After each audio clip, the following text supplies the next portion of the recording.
அமெரிக்காவினுடைய 47வது ஜனாதிபதியாக அதிகாரப்பூர்வமாக பதவியேற்றிருக்கிறார் டொனால்ட் ட்ரம்ப். டொனால்ட் ட்ரம்ப் பதவியேற்ற அடுத்த சில நொடிகளிலே பல அதிரடியான அறிவிப்புகளை வெளியிட்டிருக்கிறாரு. இது உலக நாடுகள் மத்தியில பெரும் அதிர்வலைகளை ஏற்படுத்தியிருக்கு. முதலாவது, அமெரிக்காவினுடைய தெற்கு எல்லையில தேசிய அவசர நிலை பிரகடனத்தை ட்ரம்ப் அறிவிச்சிருக்கிறாரு.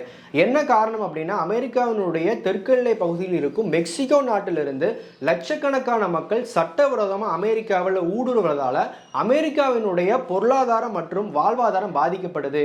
இதனால அமெரிக்காவினுடைய தெற்கு எல்லையில தேசிய அவசர நிலை பிரகடனத்தை அறிவிச்சது மட்டுமல்லாம கூடிய விரைவில் அங்கு ராணுவம் நிறுத்தப்படும் அப்படிங்கிறதையும் ட்ரம்ப் தெரிவிச்சிருக்கிறாரு. மேலும் இது போன்ற ஊடுருவல்களை தடுக்க தவறிய மெக்சிகோ மற்றும் கனடா நாடுகள் அமெரிக்காவுக்கு ஏற்றுமதி செய்யக்கூடிய பொருட்களுக்கு 25% வரி விதிக்க போவதாகவும் ட்ரம்ப் தெரிவிச்சிருக்கிறாரு.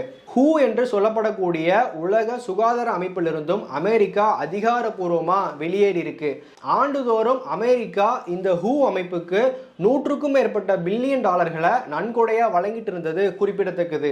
தற்போதைய நிலையில அமெரிக்கால மிகப்பெரிய அளவுல பொருளாதார மந்தநிலை என்பது ஏற்பட்டிருக்கு. விலைவாசி உயர்வால அமெரிக்கர்கள் பெருமளவு பாதிப்புக்கு உள்ளாயிருக்கிறாங்க. எனவே இதை கட்டுப்படுத்தும் பொருட்டு அமெரிக்காவினுடைய எரிசக்தி துறையை மேம்படுத்த போவதா ட்ரம்ப் தெரிவிச்சிருக்கிறாரு.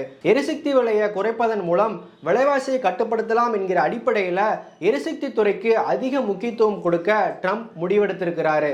சர்வதேச அளவில் சீனா அமெரிக்காவுக்கு தொடர்ந்து குடைச்சல்களை கொடுத்து வருவதால சீனா அமெரிக்காவுக்கு இறக்குமதி செய்யப்படும் பொருட்களுக்கு 10% வரி விதிக்க போவதாகவும் ட்ரம்ப் தெரிவிச்சிருக்கிறாரு. மேலும் சீனாவின் கட்டுப்பாட்டில் உள்ள பனாமா கால்வாயும் விரைவில் அமெரிக்காவின் வசம் வரும் என்று ட்ரம்ப் அறிவிச்சிருக்கிறாரு. அமெரிக்கால 3ஆம் பாலினத்திற்கு அங்கீகாரம் கொடுக்க வேண்டும் என்கிற கோரிக்கை நீண்ட நாளா இருந்து வந்துகிட்டு இருக்கு. இதற்கு முற்றுப்புள்ளி வைத்த ட்ரம்ப் அமெரிக்காவில் ஆண் பெண் இரு பாலருக்கு மட்டும்தான் அங்கீகாரம் என்று அறிவிச்சிருக்கிறாரு. இனிமேல் உலக நாடுகளில் நடக்கும் போர்கள்ல அமெரிக்கா பங்கேற்காது, அமெரிக்கா அந்த போர்களுக்கு செலவு செய்யாது என்பதையும் திட்டவட்டமா கூறியிருக்கிறாரு ட்ரம்ப். ட்ரம்பினுடைய இந்த அதிரடி அறிவிப்புகள் உலக நாடுகள் மத்தியில பெரும் சலசலப்பை ஏற்படுத்தி இருக்கு.